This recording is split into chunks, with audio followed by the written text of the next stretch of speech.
How much are you worth? Not your dreams, not your potential, not your character. How much are you worth? If that question makes you uncomfortable, good, because most people don't realize this. They are not chasing money.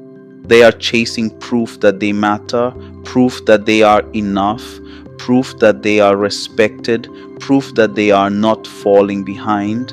And if you stay with me until the end of this video, you may realize something unsettling, that your self-worth has quietly been tied to money in ways you've never questioned. Somewhere along the way, an equation formed in your mind. More money equals more value, less money equals less worth. You didn't consciously choose this. It was built slowly, through comparison, through social expectations, through what you saw growing up.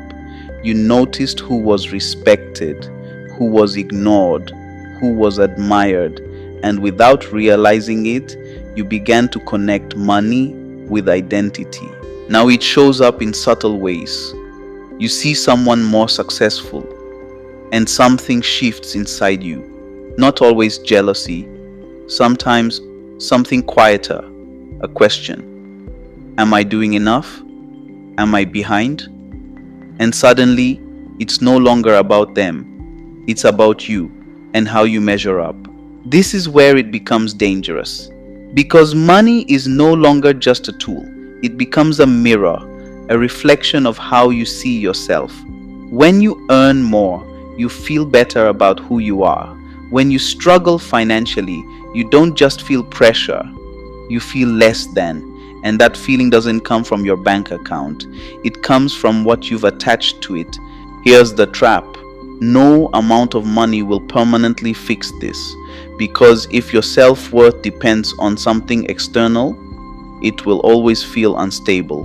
Even when you earn more, you compare again. Even when you succeed, you raise the standard.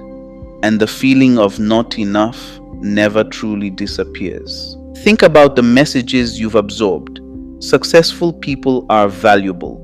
Rich people are important. Money equals freedom, respect, power. None of these are entirely false, but they become dangerous when you internalize them as, if I don't have money, I am less. That belief quietly shapes your behavior. It affects your confidence, your decisions, even how you see yourself in a room full of people. And this is the part most people never talk about, the emotional cost. You begin to tie your mood to your financial situation. A good month feels like validation. A bad month feels like failure. You stop seeing money as something you manage and start seeing it as something that defines you. So, how do you break this? Not by rejecting money, not by pretending it doesn't matter, but by separating it from your identity. You can value money without letting it define your worth.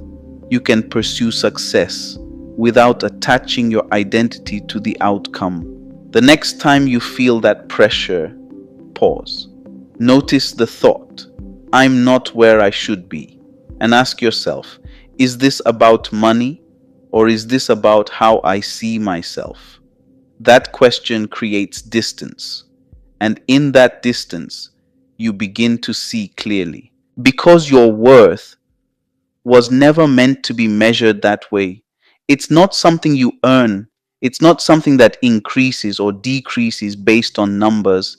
It's something deeper, something that exists before any achievement. When you understand this, something changes. You still walk, you still grow, you still pursue success. But now, you are no longer trying to prove that you matter. You already know that you do, and that changes how you move through life. So the next time you think, I need more money to feel better about myself, pause and ask, who told me that my worth has a price? Because once you see that belief clearly, you begin to loosen its grip. If this made you reflect, like the video and share it with someone who needs to hear this. And subscribe to NousForge for more deep insights into the psychology of the mind. Because the moment you separate your worth from what you earn is the moment you stop chasing validation and start living with clarity.